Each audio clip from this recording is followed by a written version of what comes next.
What is life without it all? And if I could choose. Hi everyone, welcome back to Mental Melodies. This is your host, Carmynn Bradley. I have no idea what episode we're on now, so I've lost track. We are on episode 8. Thank you for watching. I've been getting a lot of feedback online from people, some tips, some compliments, some just heart emojis, and like I've said previous weeks, I'm just really grateful for everyone tuning in. Thank you for your eyes and your ears. This has been just a really powerful thing for me, being able to host this show. I've been learning a lot about myself. The thing that I kind of wanted to talk about in the first segment today is a topic that I've brought up in past weeks about setting intentions, because there have been a lot of shifts in my life and I've been having a little bit of difficulty managing everything.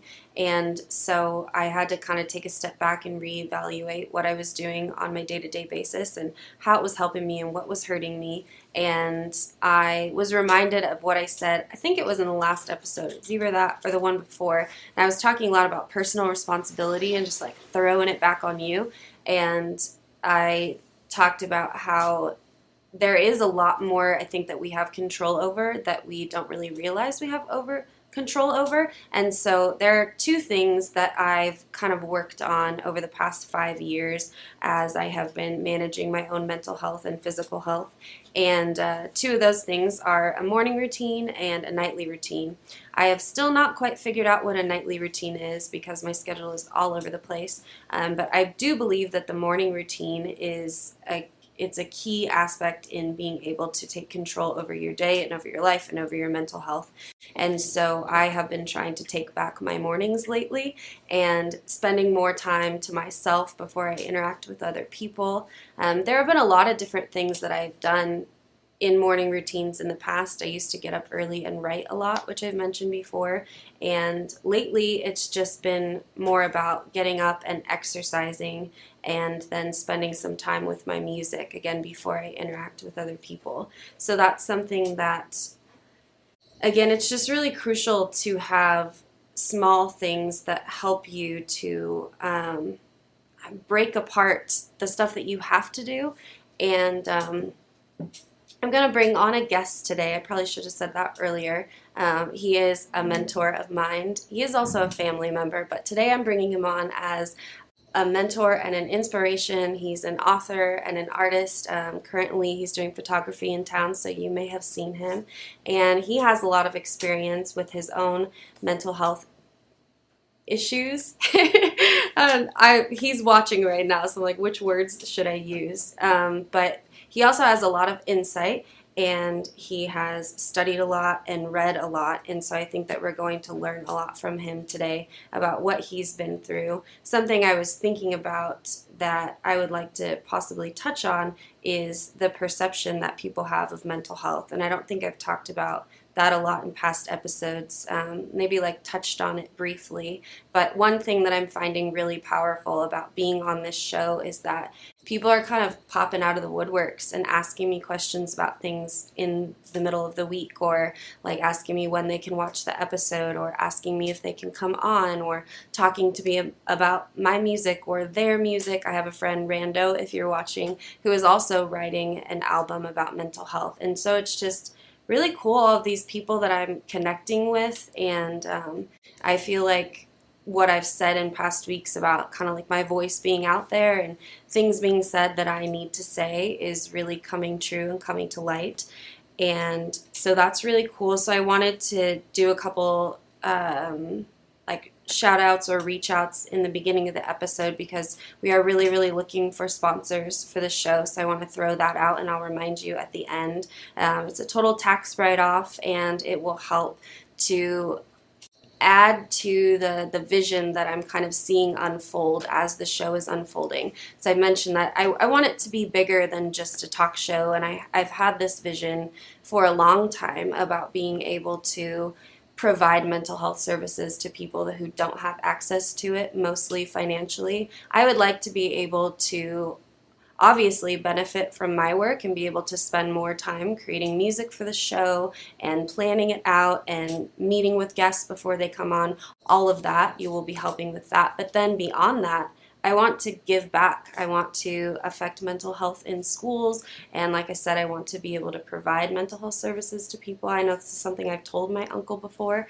I just think it's really important that when you have a lot that you're able to give it back. And so that's kind of where I feel like I'm at with it right now. So yeah, like I said, one thing that I really want to touch on again that I did ask our guests today to think about was morning routines, nightly routines, small things that you're doing to manage your mental health. So I've really experienced a lot of that in the last week. I feel like every couple weeks I come on here and I talk about how I had a little bit of an episode, and I did that last week. So this is definitely helping me to kind of see my own shifts. I've been diagnosed with so many different things, so it could be manic depressive episodes. Who really knows? It's hard when you become a therapist yourself to not label yourself as everything in the DSM-5. And so I come on here and I'm just like diagnosing myself half the time. But it is really true that coming on here and I've been forced to evaluate my life in ways that I wasn't really doing. And in a way, I felt like I kind of like fell off the bandwagon for a bit. I wasn't really taking care of myself as regimented as I had in the past. So I talked about like channeling parts of myself. If I go back to 2020 as a year I've talked about on this show a lot, where I started writing vision boards and I started doing yoga every day and I was running a lot. And back then I was setting daily intentions. And I mentioned how this started with this kind of weird premonition, and it was just like the word daily intention. And I knew that it meant something. I don't think I've told the whole story before. But I was like on a motorcycle with my boyfriend at the time, and I like tapped him on the shoulder. I was like, we can't go on this date. I have this thing that I have to do. And I couldn't really describe what it was that I had to do. I just knew that it was something. And I ended up going upstairs and changing the whole room that we had upstairs into this studio. And I had a background behind me, and I wrote like the daily intention on a board, and I like decorated the wall. And then I was going to basically create this show, I think. It's weird. And but back then I wasn't ready for that, and I didn't really know what it was going to look like. But it was like me planting the seed. It was this weird premonition. And then the room got taken over by all of his roommates, and I was trying to do something on social media and use my own like Instagram handle to create something. And obviously it didn't come to light until now, but I'm just seeing so many of these things that I started back then that I wasn't even really fully aware of until they happened now. And so here I am in an actual studio hosting a talk show about the stuff that I wanted to talk about then, 5 years later. And it's just insane to me. Like, I keep experiencing things like that. And it's so interesting to be on that side of it. Right? I've watched, Tony Robbins and Mel Robbins. They're not related, right? Anyway, Tony Robbins, Mel Robbins, like Simon Sinek, all these people that are out there, and they are what's the word I'm thinking of? Not professionals. Oh my goodness, I can't find the word. People who are respected and for what they say.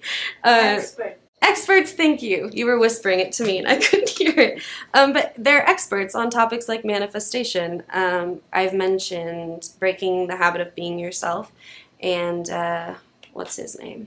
My mind is so foggy today. But anyway, I'm in a spot now where I feel like I can say 5 years ago I planted these seeds and now it's happening.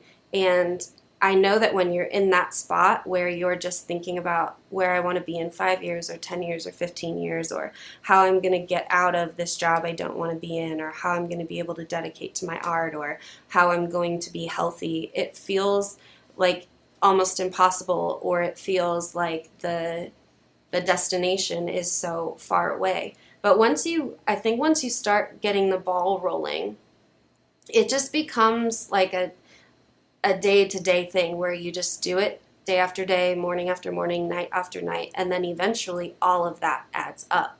And so it's really important to sit with yourself in the beginning stages and allow yourself to be patient. There's a definition of patience that I've been sitting with for a while. Hopefully I can find it in my brain. It's like patience is not waiting, but it's the ability to remain calm while waiting. I don't think those are the exact words. I'm always quoting like Instagram and Facebook quotes on here. Totally reliable. But they're very meaningful to me. I always just see like snippets of wisdom, and that one has been really helpful for me, especially in these little episodes that I've been mentioning. I've been really overwhelmed at times as this show has been building and as my job at the Sphere has been getting more time consuming, and as I've gone from writing music to starting a band to like upgrading to a different guitar, and all of these things seem to be happening, and sometimes I feel like I'm being like dragged down a rapid waters and I'm not really in control. So again, I have to like take a step back, maybe get off of the boat for a minute and go out on the shore. I'm thinking of this like metaphor, I guess, where if my life is like a river, sometimes I feel like I have control and I have my own oars, and sometimes I feel like I'm not in control at all. And when my emotions start to get ahead of me, I do have to take a break from all of those wonderful things, because I've had moments in the last week where I've been very negative, like woke up feeling negative, not grateful for the stuff that I have or the people around me, even though I have so much to be grateful for right now. And I've had to literally combat those thoughts in my mind. Like I woke up Sunday, I think it was, at a 12-hour shift at the Sphere, and I just woke up with a headache, not feeling so great, and wanted to sit in that, where you just like fall back and let those thoughts overcome you. And instead I took a moment to be grateful for little things and big things, but I was telling myself I'm really grateful for my job. I looked at the toilet seat, said I'm really grateful for this soft toilet seat. I looked at my little dog, I'm really grateful for this little dog. Just anything that I could find around me that I was grateful for to change that. So going back to what I was saying about where I'm at in this space right now is focusing on what I could control, so that I could get back to where I wanted to be, so that I could feel the way that I wanted to feel. Because and I've said this on the show before, it's valid to give yourself space to feel those negative emotions. If I'm feeling sad, I want to cry it out for a bit, but I don't want to sit in those spaces. And I know I'm going to run out of time. I'm rambling today. There's like so much to say. But I know that our guest coming on has experienced these moments, and I would like to ask him about that, where you do get stuck, like you get stuck in a period of depression. How do you get out of those? How do you make them not last as long? Those sorts of things. So anyway, we're going to come back with a guest after the break, and I will see you very soon. Traditional TV is going away. Hollywood is starting to fade. People are demanding real stories from real people. Our voices are now being heard in our own way. Podcasts, Facebook, Twitter, YouTube, and TikTok Live are becoming the norm. Internet TV has now reached the highest demand in human history. Social media shows is now the new media of the century.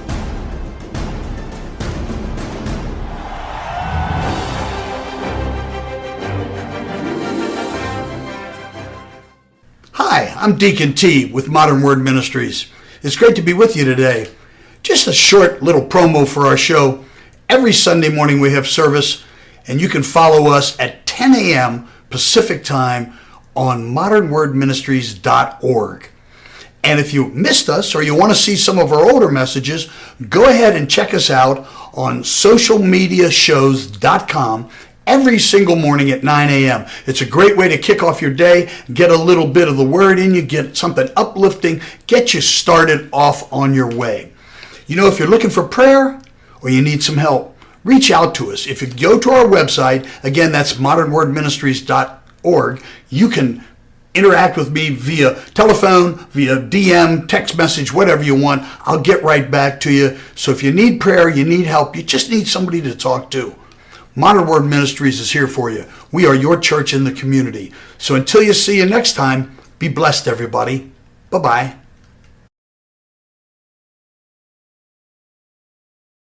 Hello, everyone. This is Joseph Skoda with Social Media Shows.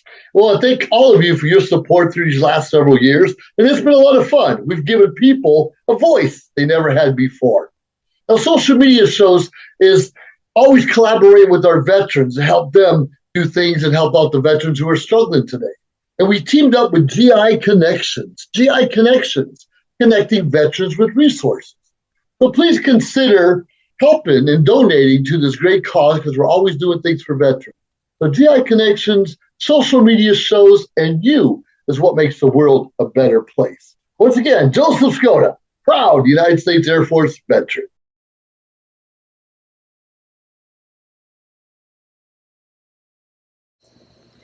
Welcome back. We're here for the second segment of Mental Melodies. This is your host, Carmynn Bradley, and as promised, we have a very special guest here today. So I've given you a little tidbit about him.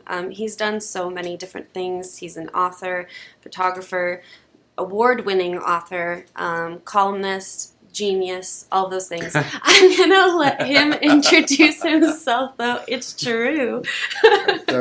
So can you tell our guests or our audience about you? Sure. My name is Joshua Dagan, although everybody calls me JD. Let's see what I've done. Well, I grew up in musical theater. Always wanted to be a singer, but I really sucked at it. So I was a professional dancer through my teens and then started studying voice. And by the time I was 23, I was singing in satellite theaters with San Diego Opera. So again, setting goals and working, doing whatever it takes. I lost my voice, unfortunately, to a medical condition when I was 30. However, before that, I had started writing columns for a magazine in Los Angeles. And when I lost my voice, I really had to turn to writing. I have since 3 of my novels have been published.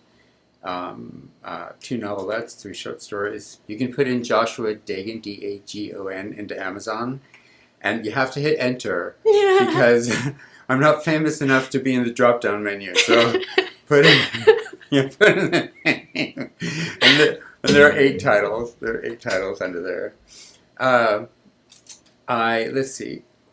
So while I lived in LA, I lived for a very, very long time with an undiagnosed severe mental health disorder. But it was undiagnosed because I was a very severe drug addict.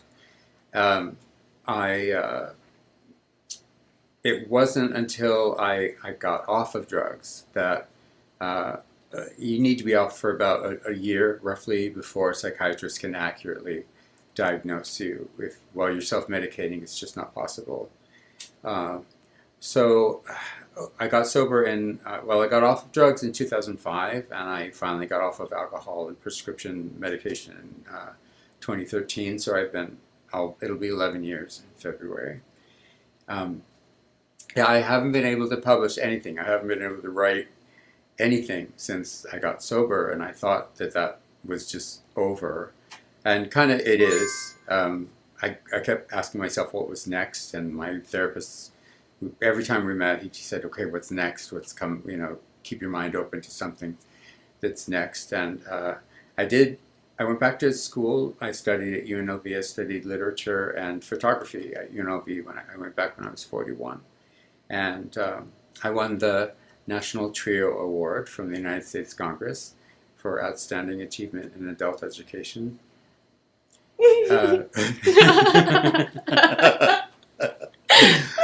But I studied photography. At the time, I just didn't have the funds. The cost was prohibitive to really make a go at photography. But fast forward a decade, and it's really not anymore. We have the funds we've invested quite a bit of money. A mentor of mine, who's a professional photographer in New York, came back into our lives and kind of refired, relit a fire underneath me to do this. And I went all into it. I bought a whole studio and everything, every light, every class. I've been going back to class for photography, and every class I see a light I don't have, and I'm on Amazon, ordering that. I need that light. So I've got that going, and it's been going really well. I did it specifically because I do have some problems with being bipolar, being a manic bipolar. And there are times that I have debilitating depressive episodes that can last for weeks, which means I need a job or a hobby that it's easy just to stop, just to call and say, I can't, I've got to cancel, I can't do this job, I can't do this. And this seemed pretty perfect. But things are picking up. I've done some headshots. I've been asked to photograph some fashion shows and some advertisements. I'm doing another fashion show on Saturday. I just was published in 3 different issues of magazines, and that's where I'm at. That's who I am. I'm very impressive. I hope you all are getting that. So. It's very true. I have 3 things running through my mind that I want to touch on. And one of them is that this is my uncle. I don't think I said that. I said you were family.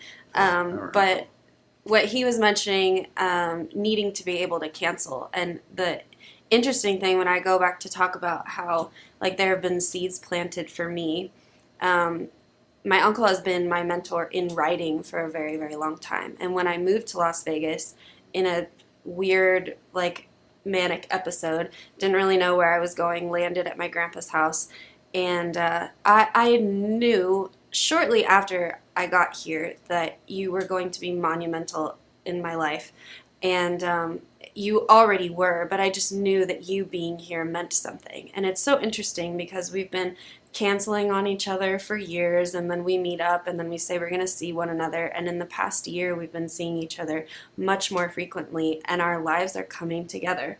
It's you're photographing friends of mine and participating in fashion shows that I have been invited to, and it's just been this really cool thing where our paths are colliding, and that's just lovely.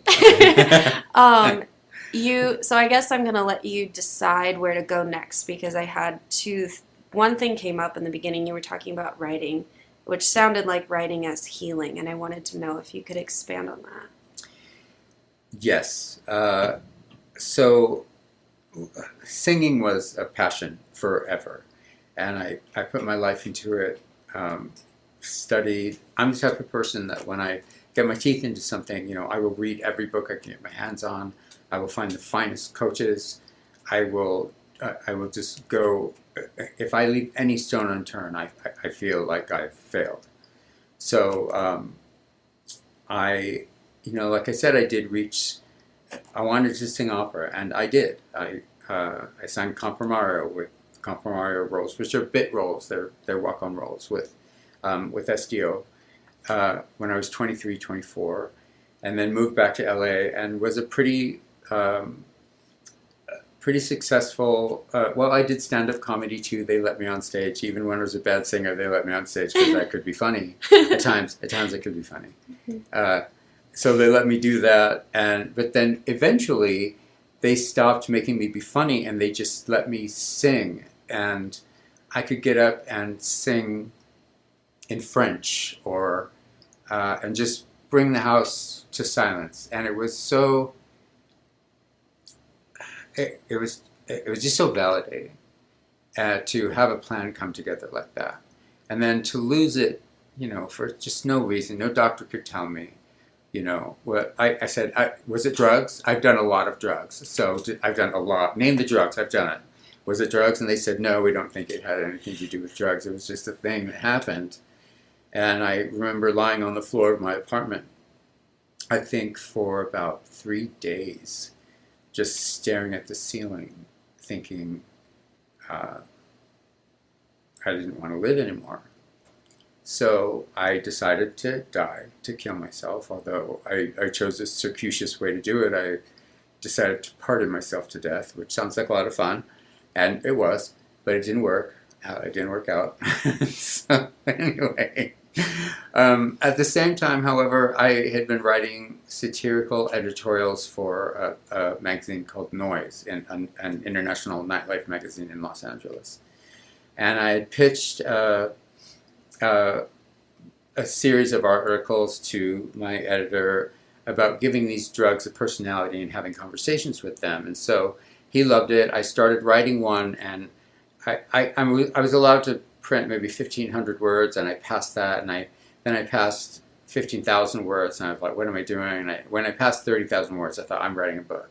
So that was the beginning of my writing career, which, getting back to what you were saying, as a tool, as a coping tool, and you talked about a morning routine. I mean, I jumped out of bed every morning and ran to the keyboard.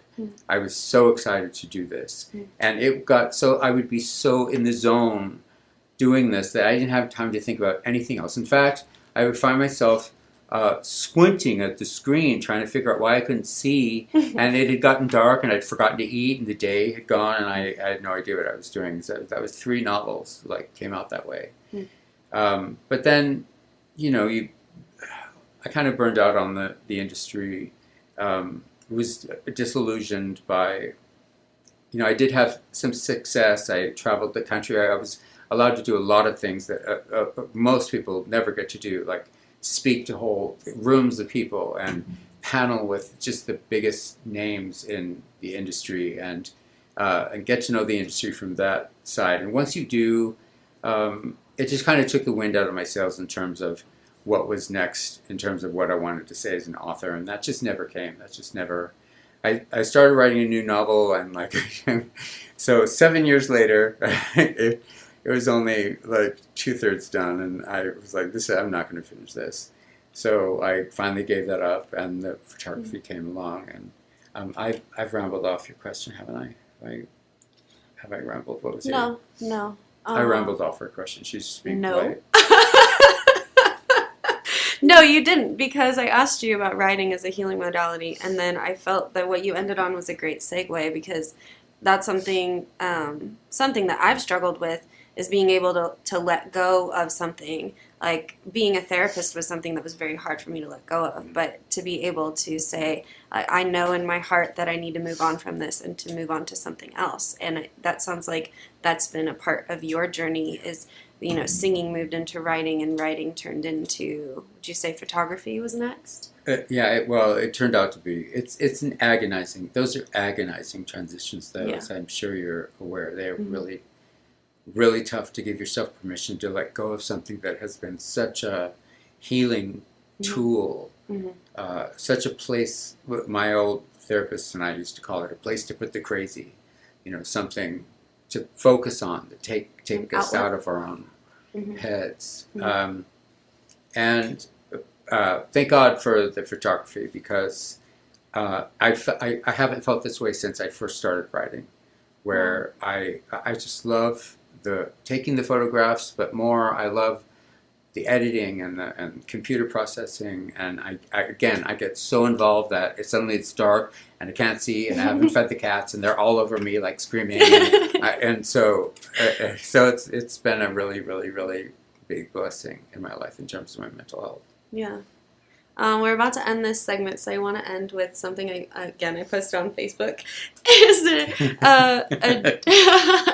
Where this person was standing in front of her trauma, and then she threw, I think you saw this one. There was a sheet over it, and then she scribbled humor on the sheet, and then there was a little thought bubble that said, I'm still here. I'm still here. But how valid is it, though, that humor does help? Yes, it can be maybe a negative coping mechanism, or maybe you need to acknowledge it more, but also I think that it helps to take away the shame. Getting into stand-up comedy myself, it's an interesting space where people talk about things that ordinarily you wouldn't say out loud, and this is a space for that too. So I wanted to kind of end with that. Thoughts before we take a break? Okay. Cool. All right. Okay. See you back in a couple minutes. All right.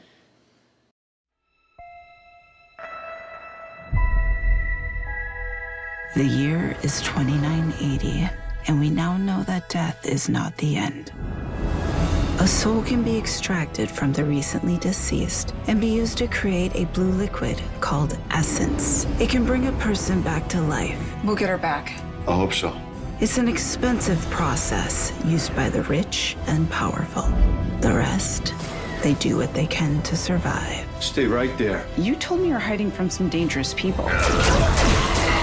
Let's knock on the door. I spent the last year searching for the Deep Star. A bounty so big that the entire galaxy could be yours. People have been looking for the Deep Star for years. It can't be found. It's because they can't find the distress beacon. I know where it is. If we find the Deep Star, we could get enough credits to bring Mom back. Blast off. Guys, we have company.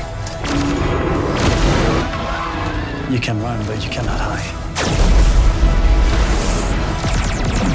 Prepare for impact.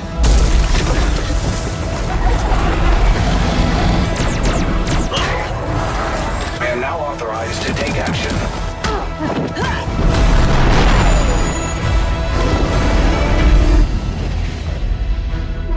And now you die. No!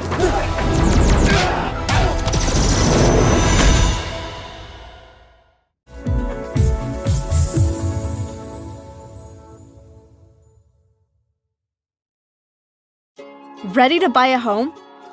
Whether you want to move out of your parents' home for the first time, own a home after renting for years, or buy a place with a spouse or partner, purchasing your first home is a big step. Finding the right home for you and your family has never been easier. New American Funding can help you determine how much house you qualify for, what your payments may be, and get you pre-approved, which will help you put in a stronger offer when you do find your new home. Before you start the home buying process, it's important to consider everything that you want in a home and what that means to you. There are several things you should consider when buying a home. The neighborhood. Location, location, location. School district. Review what school district the house is in. Even if you don't have kids, having a home in a desirable school district will pay off when it comes time to sell your home in the future. Commute times. Check the routes to work, school, grocery stores, and more to see how busy they are and how much time these routes will take. Crime rate. Before you get too involved in the home buying process, check out the crime rates for the neighborhoods you are interested in. Our complete property profile report can give you property ownership, historical tax and mortgage data, neighborhood and school data, local market conditions, and more. Find the right home for you and your family with your complimentary property profile from New American Funding. To get pre-approved or to get your complimentary property profile, contact us today.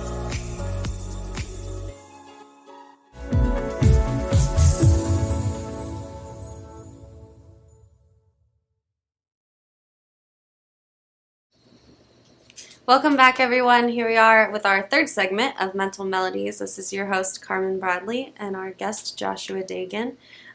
He mentioned getting into depressive episodes that last a few weeks, and I was wondering if you could touch on that and maybe explain what you go through to somebody who wouldn't understand it. Well, there are two kinds. There are the kinds that are really technically just really massive anxiety episodes that have a triggering event. So if there's a triggering event and it sends me into a downward spiral where I just can't function, that's really not technically depression. Manic depression just comes out of nowhere, where I wake up in the morning and I feel I'm very sluggish. I'm irritable. I don't want to talk to anyone. I don't want to be touched. I don't have any motivation to really do anything, which even check my email or check the mail. And I do have some strategies that I've learned over the years to try to help with these things, to kind of get my mind out of, at least initially try to get my mind out of those spaces. And that is to talk to someone. Usually interacting with a person kind of helps to take on their energy. It helps a little bit to take on their energy. Hopefully they're not taking on mine. That helps. Or just watching TV. I know it sounds lame, but if I give myself permission to sit down and just turn on a TV show, especially something that makes me laugh, and I can become invested in that show and in that genre, then and I can laugh and it makes me feel better. That helps. One not so healthy way of dealing with depression is eating, although I do engage in that. But when it gets bad, and I'm talking about the times that it lasts 2-3 weeks, I simply cannot function. I can't answer the phone. I can't leave the house.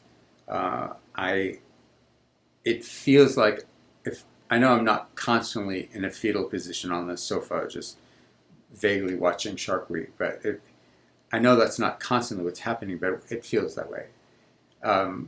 My husband recently was talking to another friend of ours about my manic moods, and he was saying that my episodes of high productivity and happiness are much longer. They can last for months, and I thought that's not true. They don't last very long at all.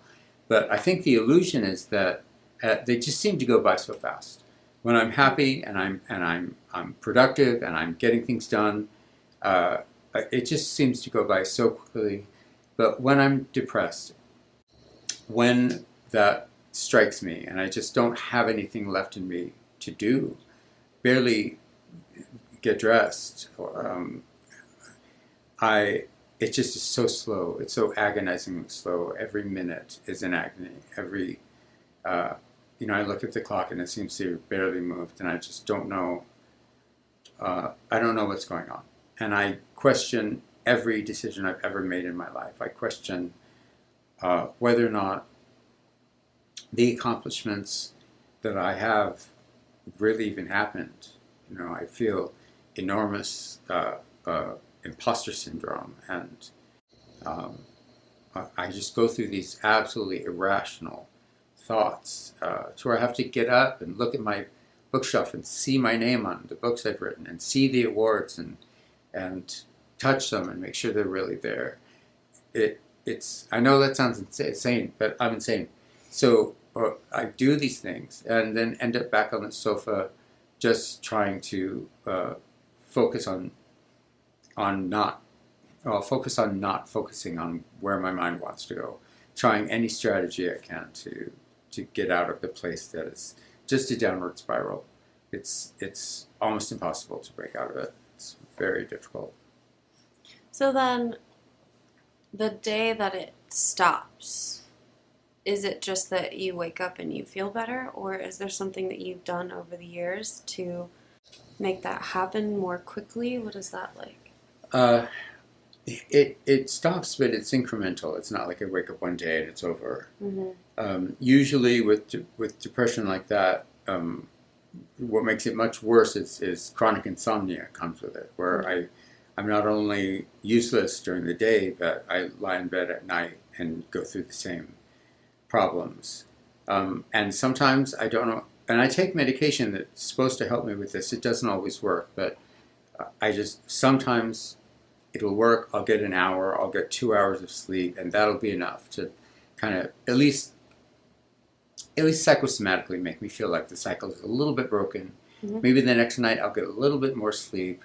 Mm-hmm. It motivates me to do things during the day. Something that helps me with depression is to just move. Mm-hmm. It seems impossible when I'm just in so much pain, especially if I haven't slept. My whole body hurts. It's a physical thing. My head is exploding. My body hurts, and I just don't want to do anything. But when I get that little glimmer of hope, it looks like I'm starting to sleep again, then I'll want to get up and maybe clean something, or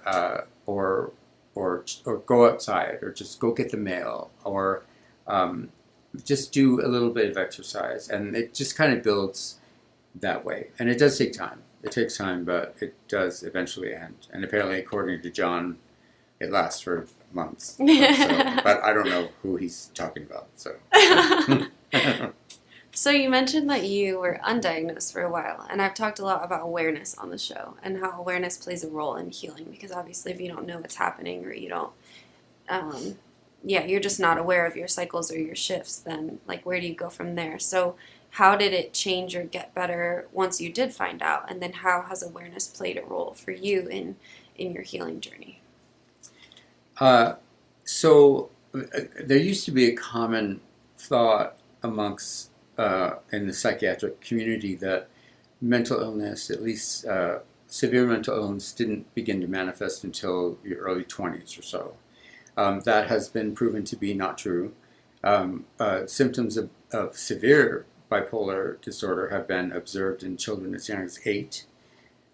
My psychiatrist, with 2 or 3 of them, have been convinced that I was at least 10 years old when I started to exhibit these symptoms, although that was the 1970s and nobody in the world ever suspected that a child could have a mental illness.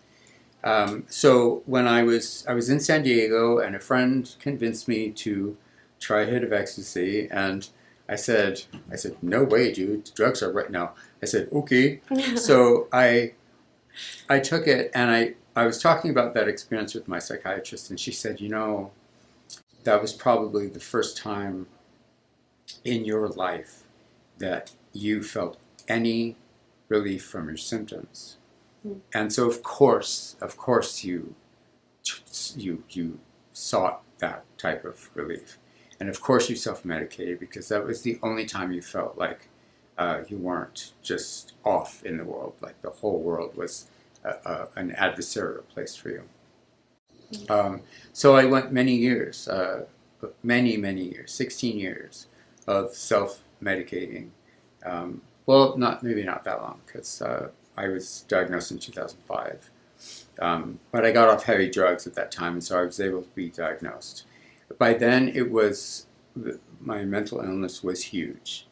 It was so out of control, and they had no idea how to even begin treating me. They were just tossing the most hardcore, antipsychotics at me, and of course I wasn't sleeping. I hadn't slept in 9 days and nights, I think, when I met the psychiatrist I was with for about 12 years.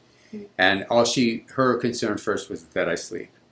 But then it was really touch and go for a long time, and I think it took a decade or so. It's a slow process to find the right kind of compounds in the right dosages and in the right combinations to get to the point where you are at least semi-functional. And even today, I can't say that I'm fully functional. I have maybe between 8 and 10 hours a day with a good cocktail of medication that I take now, where I can function. But you don't want to be around me the rest of the day. It's not. You don't. Ask my husband. You don't want to be around me. So, did I digress from your question again? Or? No, you didn't. I'm just blank-minded, so I'm thinking about where to go next. So I guess I'm thinking about how to maybe tie it into what we were saying about morning routines. I had an experience when I was really depressed back in my 20s, and that was, a time when the depressive episode was very, very long. I had a therapist say to me that ordinarily motivation works like you have horses driving a carriage, whereas when you're depressed, you kind of have to get behind the carriage and push it, even though you don't feel like it, which is something that you touched on. And so I'm wondering about the power of that. Like right now in my life, I've been going through a bit of a shift mentally, and I've really had to take a step back and consider, like, what is it that I am in control of? And there's always that balance. It's hard to find that balance of like, okay, so I wake up and I'm feeling that way. I'm depressed. I'm irritable. I don't want to talk to anybody. How long can I lean into that? Like, do I need rest? So I just lean into it and let myself be depressed for a while, or how quickly should I start to just like really fight it and try to take control over it? I find that I can't give in to the mental illness ever, especially at the beginning of the day, because we're people too, and people get depressed, people get upset, people have bad days, and I cannot blame my mental illness on every bad morning. that I have. I wake up and I have to have my routine. I exercise every morning without fail, and usually I feel great afterwards. The endorphins are wonderful. I really miss them when I don't get to exercise. But the mystery is, where does our human depression and lethargy end and our mental illness take over? And unless we push and push and push ourselves until it becomes obvious, okay, this is my mental illness, I simply can go no further. Until that becomes obvious, then I need to continue to push. I need to continue to try. Otherwise, who knows where it'll end. I'll start blaming everything on being bipolar. Oh, I can't do this, I'm bipolar. I can't open this can of tuna, I'm bipolar. I mean, you know, I can't. John, you have to clean the bedroom, I'm bipolar. I can't allow that kind of thing to happen. So my advice, or at least what works for me, is just to push, because we just don't know. We just don't know what makes us human ends and what makes us mentally ill begins. That makes a lot of sense. I haven't heard it put that way before, because I struggle with that same thing, I think, where I want to blame this last week on it was a manic episode, or it was my eating disorder, or whatever it is at the time that feels to be the most prevalent. But then at the end of the day, I'd said I really wasn't sleeping very well, and I hadn't exercised in 2 weeks. I got back into the gym, and after a couple of days, I did start to feel better. Then, like you said, it's not immediate. So it would have been very easy for me to just sit back and then kind of be miserable for the rest of the year and let my busyness take over. And I'd be like, well, I'm mentally ill, so there was some stuff at work that I couldn't do because I was starting to get migraines again and all of that. And so I think the hard part is when you're in the beginning and you are starting to make those steps, but you're not 100% yet. And I think there's a part of me that feels like, well, then why should I do it anyway? You know, that when you want that immediate feedback. Well, we're not special. You know, we're humans, and everyone has to push through. Everyone has tough times. Everyone has agonizing times. And they push through. They have tragedy. They have trauma. And just because they might not be clinically mentally ill, they have to push through. They have to push through and live. And if we don't make that same effort, if we don't do that, then we will never know. We'll never know whether or not we're doing everything that we're capable of doing, or whether we're allowing our mental illness to carry the burden for what we are not willing to do for ourselves. Yeah. That was such a nice little bow-like sentence. So we're gonna it was just tie a little bow on that. So I guess since this is the last segment you'll be on before we take another break, I would like for you to tell people where they can find you, how they can take headshots with you. If you go on my Instagram, the headshots I have highlighted are his work, and they're just, I just feel like he captured me better than any photographer ever has. So anyway, you told them where to find your books, but anything else, where can they find you? How can they work with you? Friend me on Facebook. That's the best way. Just my name, Joshua Dagan. I don't think there's anyone else. Maybe there's one guy, but he's really ugly, so you can tell us the difference. Just friend me, and most of the photos posted there are mine. Well, so let's see, my website, but it'll be changing. But it's jd-images.com. The name of my company is JD Images. So jd-images.com is what it is currently.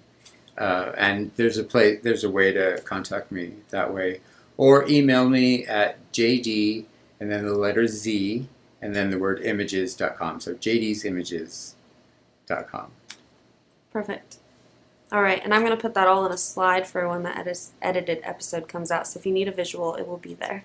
Okay, good. All right. Well, thank you for coming on. Thank you for sharing your insights. Thank you. And we will be back in a couple of minutes.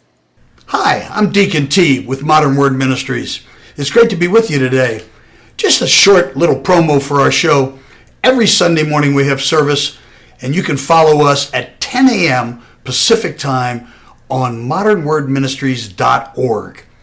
And if you missed us or you want to see some of our older messages, go ahead and check us out on socialmediashows.com every single morning at 9 a.m. It's a great way to kick off your day, get a little bit of the word in you, get something uplifting, get you started off on your way.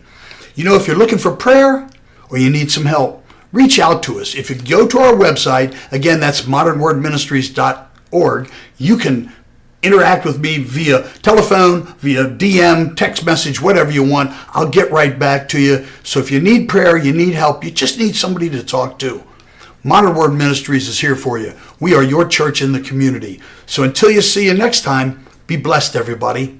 Bye-bye. Got Films is a full-service production company that provides motion picture quality content and production services for use in the film and TV industry. Looking for a seasoned crew, high-quality equipment, or other production services for your film, TV, commercial, corporate convention, sports, news, or interview project? Your search stops here. Some of our projects include NASCAR, American Restoration, Pawn Stars, Counting Cars, Top Chef, BattleBots, Forge and Fire, and Street Outlaws. We have also produced over 60 feature films and documentaries. We're ready for all your needs. Whatever your project, whatever your budget, big or small, Got Films got you. GotFilms.com. Hello everyone, welcome back. This is the last segment of the 8th episode of Mental Melodies. I am your host, Carmynn Bradley. This is an interesting experience for me because I really look up to my uncle, Joshua Dagans, my guest, and so my mind is a little more blank when I talk to him than when I talk to other people because usually he's giving me advice, whereas with other people that come on, I kind of get into my therapist mode and I start thinking about advice to give them. So it was a nice experience to be able to sit back and listen to his experiences and his expertise. And it's definitely going to get my gears turning for future episodes. But the song I chose to sing today is Manic Monday. Who sings that? Cindy Lauper. The Bangles. Thank you. I couldn't think of it. Oh, really? It was written by Prince. That's a cool little tidbit. I did not know that. So I'm just going to sing a little tidbit of that at the end, but obviously that fits in well because we were talking about bipolar disorder today, and I just think it's, again, really important. I've talked about this before, to validate people's experiences, but I think the most valuable takeaway from that conversation was the stuff that JD was saying about the humanity aspect. Like, we're humans, and where does the mental illness take over, and how much control do we have over that? And that really is what I've been struggling with the last couple weeks, is like, what do I have control over? And I work with somebody who's very outspoken about disabilities that she has, and she asked for accommodations and all of those things. And I've been in spaces before, back when I was first diagnosed with lupus and back when I was first diagnosed with anorexia, where my identity was so rooted in my mental illness at the time that all I could do was fall back on essentially what the mental illness was doing to me, and I didn't feel like I had any control at all. And so I could only manage my life to the extent that I could not succumb to those things, I guess. When I was teaching high school for the last couple years in California, I was having a panic attack every single day. And luckily I had somebody else in my room sometimes, and I could just walk around the campus. But I had no idea where I was going. I just was having this weird panic attack where I was running from something, and I was like looking for something that I didn't know that I was looking for. And now, 6-7 years after that, I see a huge shift in myself where I do have autonomy over those things, but sometimes it feels like I'm getting tested or something, where I'll have these episodes, manic or depressive or whatever, and I've noticed that I've been almost wanting to lean into them. Like, I'm just so tired of these things happening. Like, I just want to relabel myself and then ask for accommodations and almost limit myself in that way. And And I don't want to do that. I want to be able to say, like, I've struggled with these things and that's valid. And there are, terrible experiences that I've had because of them, but I don't want that to be the end of it, where, these things happen or I experience these thoughts and that's it. And it's going to be that way for the rest of forever. And that's a trap that I've talked about on the show that I think people fall into. It's really easy. Like when I don't even know how old I was, 23 or something, when I was first diagnosed with major depressive disorder and I was having suicidal thoughts. And the only solution at that time seemed to be to take medication and accept that I would be depressed forever. And I had clients when I was a therapist who had been essentially the same for many, many years, where they're just experiencing this, I don't want to get out of bed, I don't want to do the dishes, I hate my job, and not moving forward.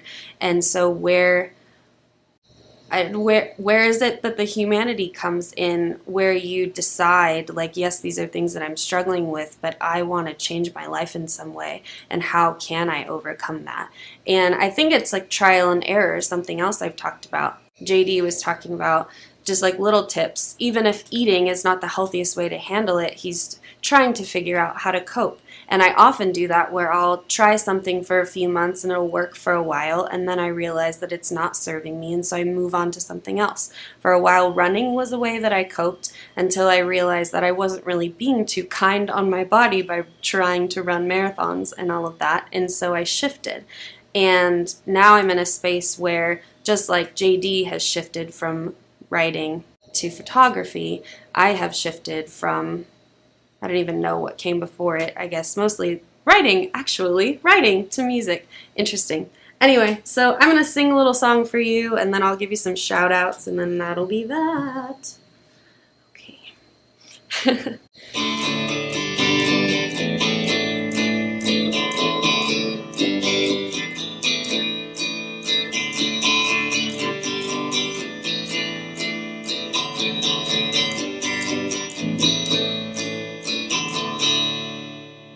6 o'clock already, I was just in the middle of a dream. I was kissing Valentina by a crystal blue Italian stream. Well, I can't be late because I guess then I just won't get paid. These are the days when I wish my bed was already made. It was just another manic Monday. I wish it was Sunday, and that's my fun day. My I don't have to run day. It's just another manic Monday. Well, I have to catch the early train. I gotta be to work by 9.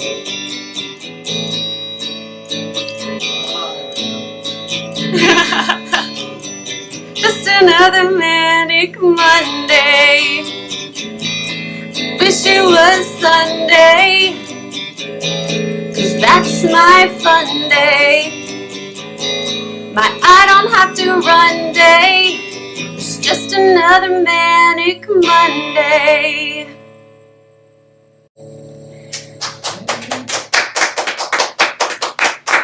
Okay, now take 2. Take 2, yes, now. The lyrics. It's all good. It happens on this show all the time because I am doing a lot of drafts of songs, and I'm letting myself be vulnerable and just kind of, I don't know, be in the moment with everybody, so it all works out. What was I going to say? I wanted to do more shout outs, so you can find me on social media. Mostly Instagram is where most of my stuff is, Carmynn_Bradley. And that's where you can see my headshots that were done by JD. And reminder to look him up on Facebook, Joshua Dagan, and you can look up his books on Amazon.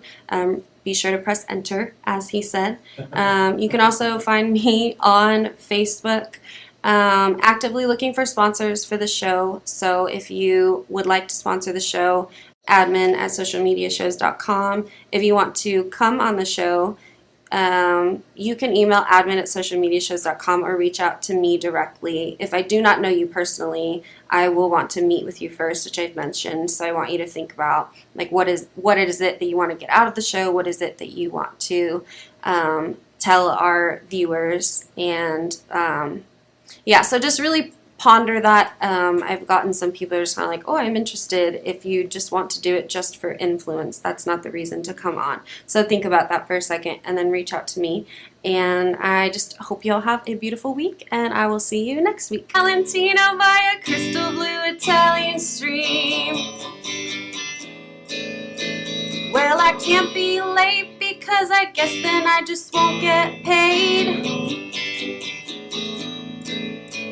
These are the days when I wish my bed was already made. It was just another manic Monday.